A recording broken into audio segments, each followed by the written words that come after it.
Hello and welcome back to Thermodynamics 2 Tutorials with Maria.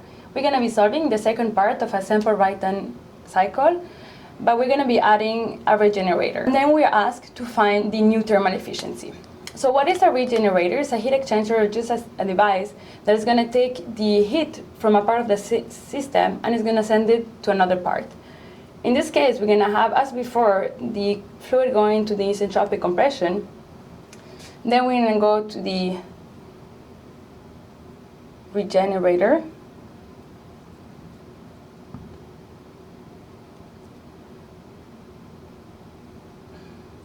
This is going to be stage 5. After going to the isentropic expansion in the turbine, the hot gases still have energy that we can use. So what we're going to do is we're going to send those hot gases to the heat exchanger or the regenerator, and we're going to use the energy from the hot gases in order to heat the flow from after the compressor before going to the combustion chamber. In our TS diagram, what it looks like is that if we will have an ideal heat exchanger with not losses,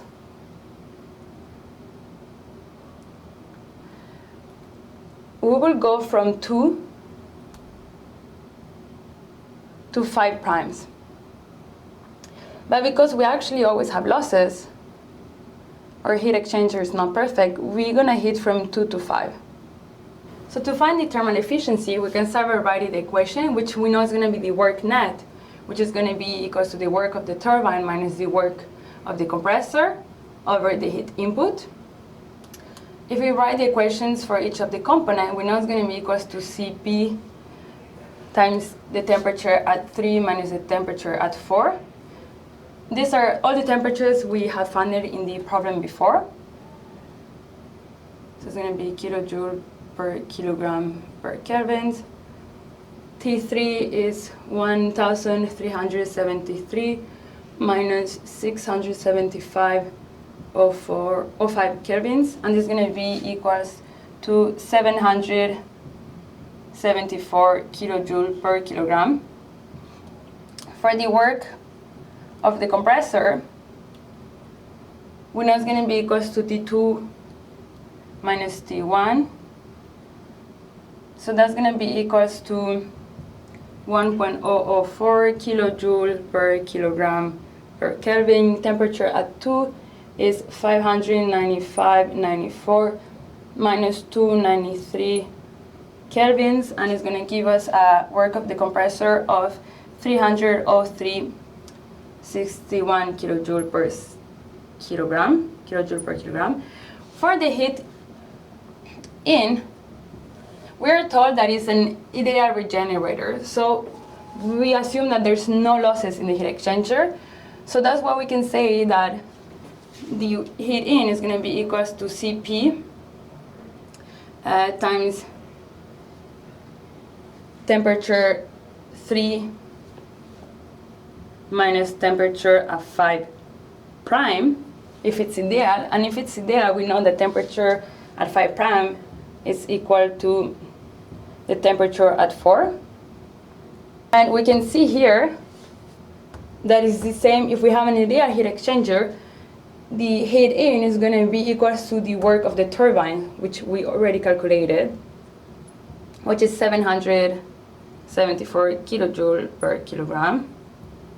Now we can go back and plug it in our numbers here. So that's going to be 774 minus 303.61 over 774.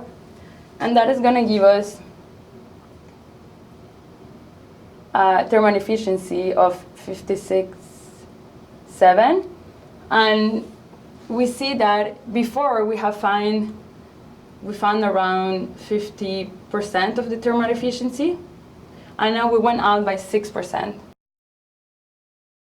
We saw that in an ideal regenerator, the Q in, the heat in, is equal to the work done by the turbine. So we can write the thermal efficiency equals to work of the turbine minus the work of the compressor over the work of the turbine, which usually is the heat in. This is going to be equals to 1 minus work of the compressor of work of the turbine. If we write our equation, we know it's going to be equals to Cp. For the compressor, we know it's going to be T2 minus T1 over Cp of T3 minus T4.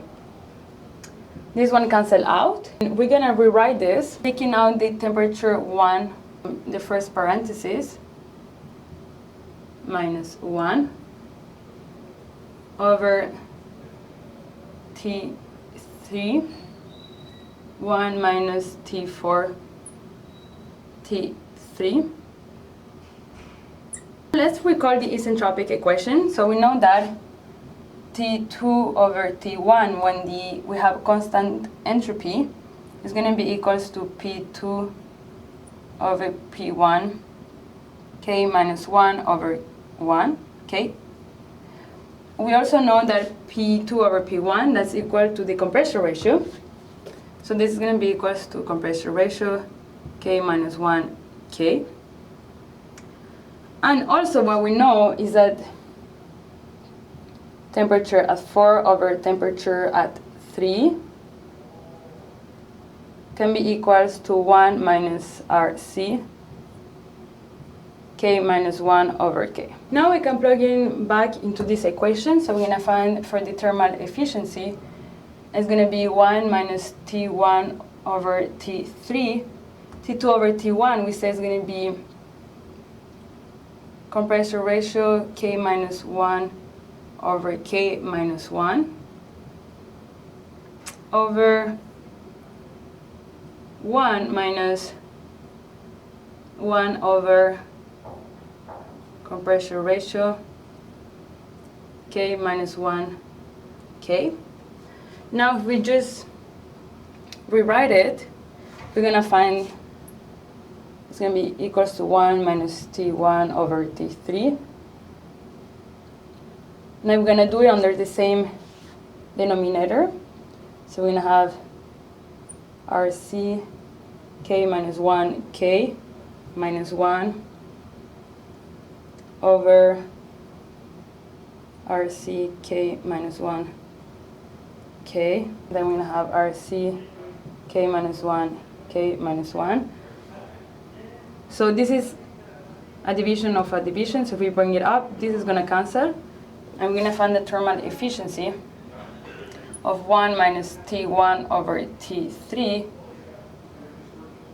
times RC K minus 1K. If we plug in the numbers, it's going to be equals to 1 minus T1, 293 minus T3 over T3, 1,373 times 12, 0.4 over 1.4, and this is going to give us a thermal efficiency of 0.56.